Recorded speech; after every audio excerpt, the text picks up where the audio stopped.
Salut à tous et bienvenue dans le deuxième épisode de mes carnets de rando consacrés au département de l'Eure et à la Normandie.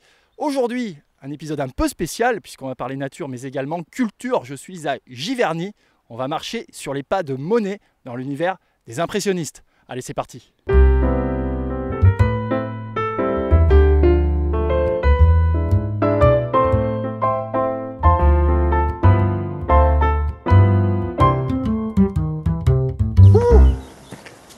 Salut Emmanuel. Bonjour David. Ça monte chez toi? Ouais, ça grimpe. Bon Emmanuel, tu es conservateur bénévole. On est ici sur donc les coteaux de Giverny qui sont, je crois, classés. On est sur des zones naturelles. De quoi s'agit-il exactement? Ils sont classés Natura 2000, c'est-à-dire qu'en fait ils ont un intérêt faunistique et floristique très important. Donc on dit patrimonial. Et donc il est important de les conserver. C'est des lieux qui sont en voie de régression et donc il est important de les entretenir. Tu me fais visiter un petit peu? Oui, tout à fait. Allez, je te suis. C'est parti. On attaque la randonnée dite sur les pas de Monet, dont le départ est commun à un itinéraire du conservatoire, celui du sentier de l'Astragale. Oui, donc là on est en fond de vallée de l'Epte et de la Seine, les deux se rejoignant à quelques centaines de mètres d'ici. Et on est au sud-est de la limite du département de l'Eure, c'est-à-dire à la limite aussi du Val d'Oise et des Yvelines. Et est-ce que ce paysage, alors, il correspond à ce que voyait Monet ou pas? En partie, c'est tout le travail du conservatoire principalement, d'entretenir les terrains pour que ça corresponde à l'époque de Monet. Et entretenir les terrains, ça veut dire défricher de temps en temps pour éviter que les terrains se ferment. Et sur notre chemin, une surprise nous attend. C'est mieux? Ça en est une. C'est pas vrai. Elle est même en fleurs, voilà. Ouais.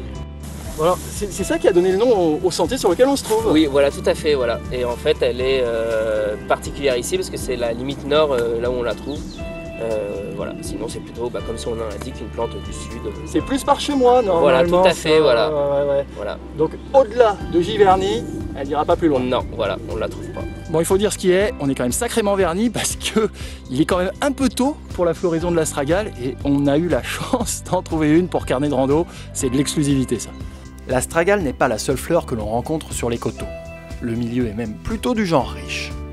Ouais, tu me disais concernant les plantes, combien il y en a en tout? 424.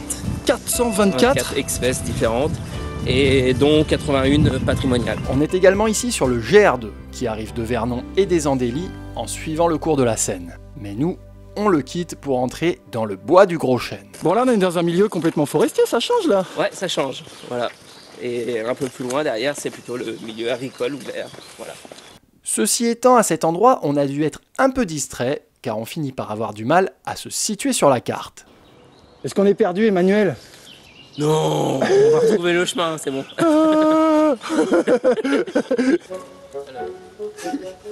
Ouais, donc logiquement, il faudrait qu'on serait là, 131. Non. Là. D'accord. Et donc, il faudrait qu'on descende de ce chemin-là. Bon, et puis visiblement, sur les sentiers, il n'y a pas que nous qui avons l'air perdus. Bon, ça y est, a priori, nous revoici sur le bon chemin. On a eu un petit moment d'hésitation, il y a des chemins qui croisent dans tous les sens, entre Astragale, pas de Monet, mais ça y est, on sait où on est là, je crois. Voilà, oui, là, je crois qu'on a trouvé, grâce entre autres à la ligne de haute tension. Oh oui, merci, Électricité de France. Les bonnes balises sont retrouvées à l'entrée d'un champ de colza, on va pouvoir rentrer à Giverny. Ouf. Bon, Giverny, la boucle est bouclée. Voilà. Emmanuel, un grand merci de m'avoir accompagné. Merci à toi de m'avoir proposé de t'accompagner. Voilà. Nous, la rando n'est pas terminée parce qu'on est ici, on l'a dit, à Giverny. Qui dit Giverny dit Monet et impressionnisme. Après la nature, un peu de culture, je vais vous amener à la découverte de cet univers particulier. C'est parti.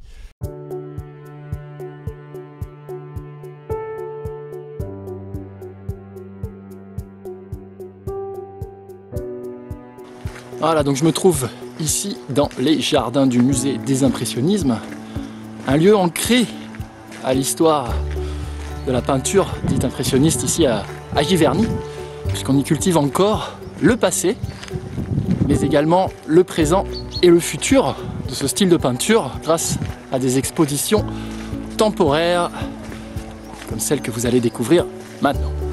Actuellement et jusqu'au 19 juillet, c'est Degas qui est à l'honneur.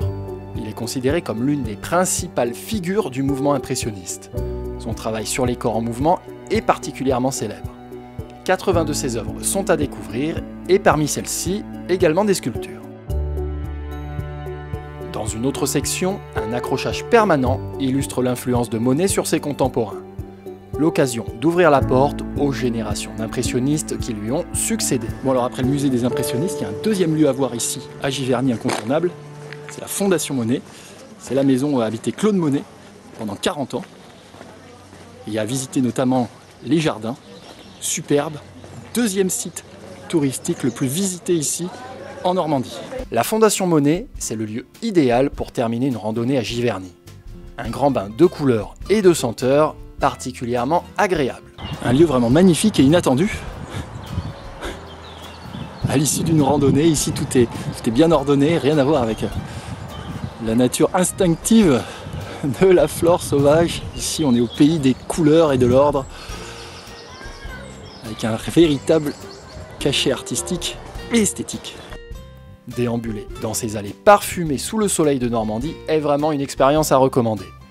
Mais le clou de la visite, ça se passe dans une autre section de ces jardins, appelée le jardin aquatique.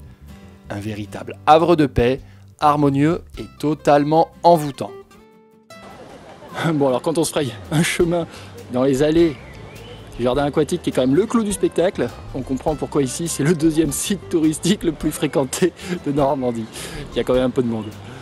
Mais parcourir ce jardin que Monet a arpenté et façonné durant 43 ans, entre 1883 et 1926, c'est marcher au cœur d'une véritable œuvre d'art. Après tout, n'est-ce pas ce même jardin qui lui inspira son célèbre tableau du bassin aux nymphéas? Après la rando sur les coteaux, quelle plus belle façon de marcher dans les pas du célèbre peintre finalement, non? Voilà, c'est la fin de ce carnet de rando spécial sur les pas de Monet et des impressionnistes ici à Giverny. Alors, pour tout savoir sur les itinéraires qu'on a réalisés ce matin avec Emmanuel, ainsi que sur les accès au site que vous avez pu voir dans ce reportage, je vous invite à vous rendre sur le site internet de Carnet de Rando, www.carnetderando.net.